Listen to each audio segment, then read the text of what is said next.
For whatever product it is you are selling, whether it is a physical product, a digital product, or your services, there are some mistakes salespeople tend to make when making sales of their products that they should not make. And in this video, I'll be showing you 5 mistakes a lot of salespeople make that they should not make at all when promoting their products and services. So stay tuned as you watch this video. The first mistake is focusing on the product more than the client. Now, the thing about it is that a lot of salespeople, they tend to talk more about the quality of their product and how good it is in the marketplace and how cheap it is, without really giving their clients a listening ear to hear the problems that their clients have, to see if their products can solve that problem for the clients. They talk about the quality, they talk about how good it is, how cheap it is, how affordable it is, without considering what the client would like. Now, whenever you are making a sales of your product, you should not focus on the product. Rather, you should focus on your client. What is it that your client really want? Now, this product that you are selling, is it going to really solve the problem of this your client, or it is not going to solve the problem of your client? You should weigh the problems of your client and the services that your product can render to that client and see.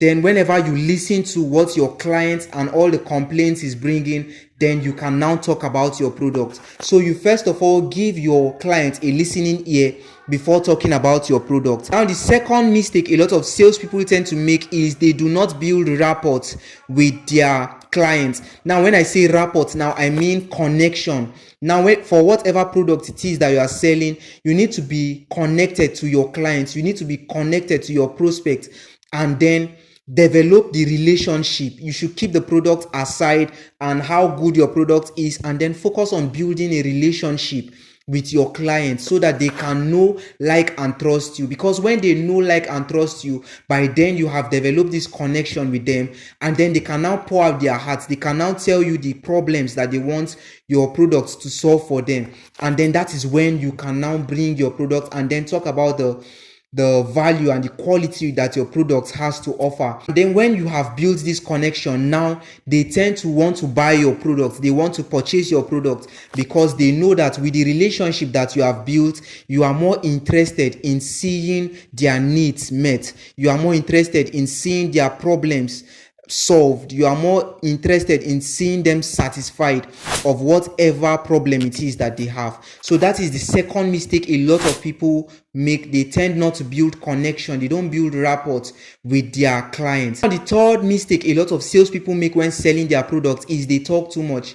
And when I say talk too much, it is they tend not to listen to their clients. They don't listen to what their customer is saying. Rather, they are just interested in making a sale. They are just interested in talking about their product. Now, nobody cares how much you know until they know how much you care. Now, none of your clients is interested in knowing how good your product is until they know how much you care about seeing their needs met. So now a lot of salespeople tend to make mistake by talking too much. Instead, what you're supposed to do instead of talking too much is listening to your customer, listening to your clients, and then whenever you hear their complaints, then you can now start talking and then start inquiring and then hearing their problems, and then talk about your product and then show them how your products can solve their problems. So that means you need to listen to your clients. The next mistake a lot of salespeople make is that they do not handle objections effectively. A lot of clients you are going to get are going to give you so many reasons why they are not going to purchase your product. Either they are too old, or they are too young, or they are too tall, or they are too short, or they are too fat, or they are too slim, right? It is your obligation to guide them, to help them, and then show them reasons why getting hold of your product will solve their problems. They might say it's too expensive, or it's cheap, or it's too whatever it is. They might tell you whatever reason it is that will make them not to purchase your product, but it is your responsibility to handle their objections effectively, and then show them reasons why purchasing your products will be the best decision they will make. You sell them the dream and then not the process they are going to pass through when they purchase your product, right? Whenever you are selling your product, you sell the why and not the how. You sell them the dream, you sell them the end goal and not the process that they are going to pass through when they purchase your products, right? Because nobody wants to know how many push-ups is going to do or how many sit-ups is going to do.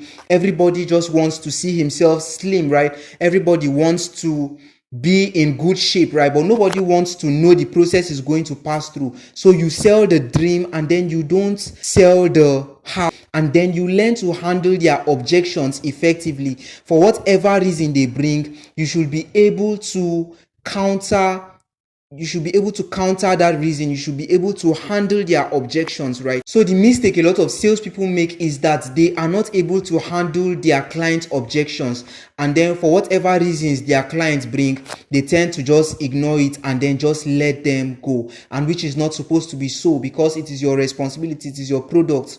You are the one that knows the benefits that your product is going to be to them, so you learn to handle objections effectively. Now the fifth mistake a lot of salespeople make is that they fail to follow up with their clients. They fail to follow up with their warm leads. Now somebody can say, okay, he's going to purchase this product, okay, but maybe in the next month or in next 2 months or in the next week, right? So now they are your warm leads because they are aware of your services, they are aware of your products, they are aware of the benefits that they are going to get from your product. But you must not leave them to call you back, right? It is your obligation to follow up and then give them the calls and then send them emails, right? And then whenever you can follow up with your prospects, they can know that you have them in mind, and then you are interested in seeing them benefit from this your product. You can now sell your product, and then when you sell your product to them and then they get benefits from it, they get value from it, then they can now refer you to more of their friends and families that are interested in your product. So guys, these are 5 mistakes a lot of salespeople make that if you are going to avoid any one of them, then you are going to optimize your sales. Thank you so much guys for watching this video. I hope you like the video, and if you do, please do well to click on the subscription button below and then hit on the notification bell so that you get notified whenever we upload our next video. Also, don't forget to like the video, share the video to your family and friends, and then make your comments on what you think or what you want us to do in our next video, and I will see you next time. Peace.